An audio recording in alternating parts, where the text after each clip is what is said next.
hariho ihimirizwa mwatanga ry'ugwaruka kugira ngo biremera akazi ntibagume bazerinze ngo batege amaboko abandi ariko bakora akazi kabo biteza imbere. Muri iryo himirizwa nyene niho iciyumviro caje kuko je mu bisanzwe nize santé publique ariko ndabura akazi ndashomera imyaka 4 hagera ko nja no kubaka ntararonka n'akazi. Hama niyo niyumvira ikintu nokora kugira ngo nshobore guteza imbere umuryango wanje ndetse n'igihugu canje gashikirwa. Hama rero kuko ntari mfise umutahe ntivyanyoroheye ariko imbere yaho gato naragiye ku mbuga nkurukana bumenyi kugira ndabe ikintu nokora conteza imbere cunguka. Ndagira ama recherche sanga ubworozi bw'inkwavu ni igitungwa cunguka cyane. Mugabo cangira intambamye yuko je ndumukenyezi kandi mbona ibintu byo korora bijamwo abantu babashinga ntaye ca ndumva ndacitse intege gato ariko mbona undi mukenyezi azoroye mu gihugu ca Cameroon kuri izo mbuga ngurukana bumenyi nyene. Hama aca numva ndasubiye kugira intege kandi zo kubikora. Tutangura kuvugana kuri WhatsApp kuri yari yashize ko ni nimero ziwe kuri ico kiganiro ciwe tutangura kuvugana zaranyigisha ukuntu bigenda. Hama numva ndabikunze naho tamutaye nari mfise.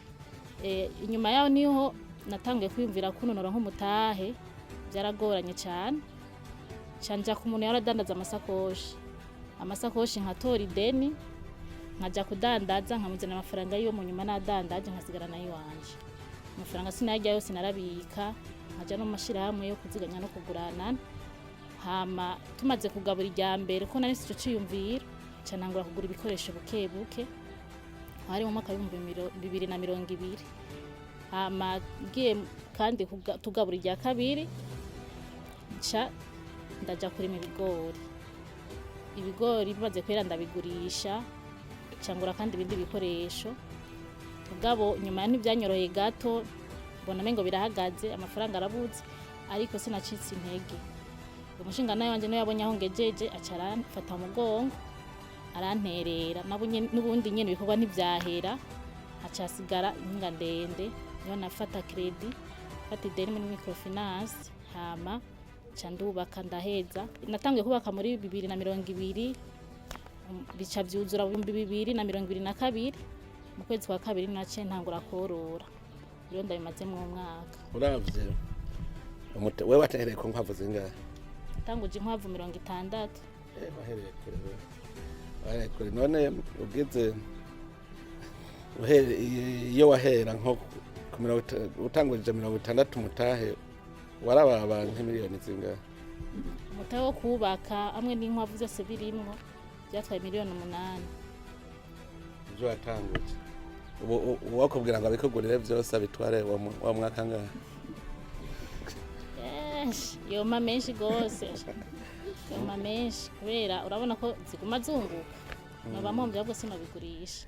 Hari abantu baragufatira ko akarorero kugira ngo nabo babikore baba baraharonka akarusho. Yego cyane abantu benshi bararonka akarusho kubera rijya himirizwa mwatanze ryo korora inkwavu.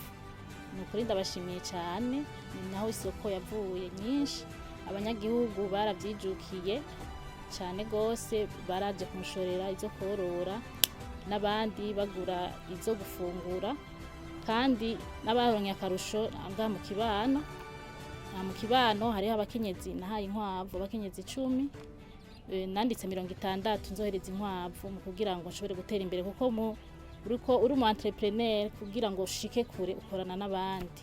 Rero abo bakenyezi 60 maze guhereza mu 10 nabahaye inkwavu 2 kandi baratanguye kuronka nabo umusaruro no kuvuga ko banyokorera bampereza izavutse tugaburamwo kabiri tukanganya. Hama igisigaye zikabizi wabo umwavu bakaronka bakeneye no kugurisha bakazana nk'abashorera. Akarusho karari mu kibano no kuri uwo mwavu harabo mpereza bakaja kugira maese bakabona ko bikunda bakanzanira abakiriya bashobora kunshorera amaganga. Ikintu rero no guhanura nivyo nyene watanguye nogira shene kugira ngo gushikaho mugira nk'urunani wewe mu bisanzwe uba umeze nk'uko wewe uri nwayo, hanyuma abandi ukagira shene.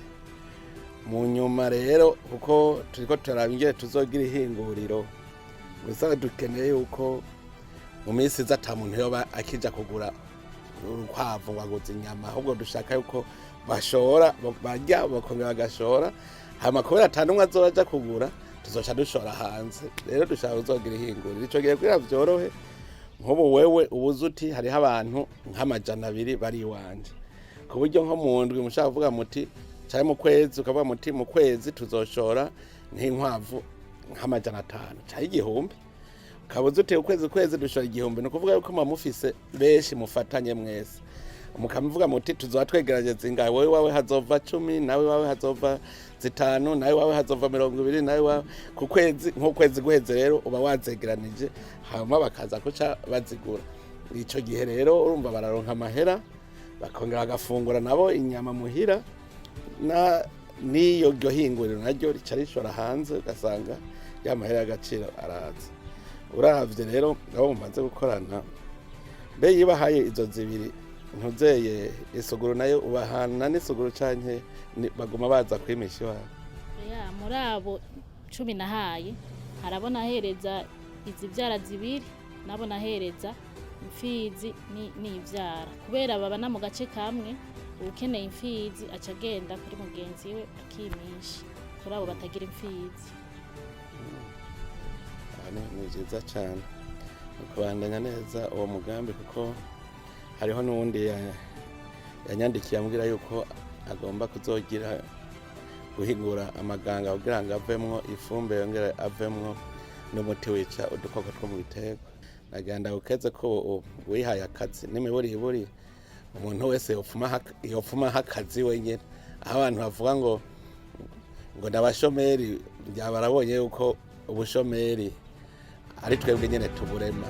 None we ntuvuga ngo wari waririza warabuze akazi, ubona rero ntufise akazi, ugira woharuka mu bakire n'imiburiburi umuntu wese akiha akazi.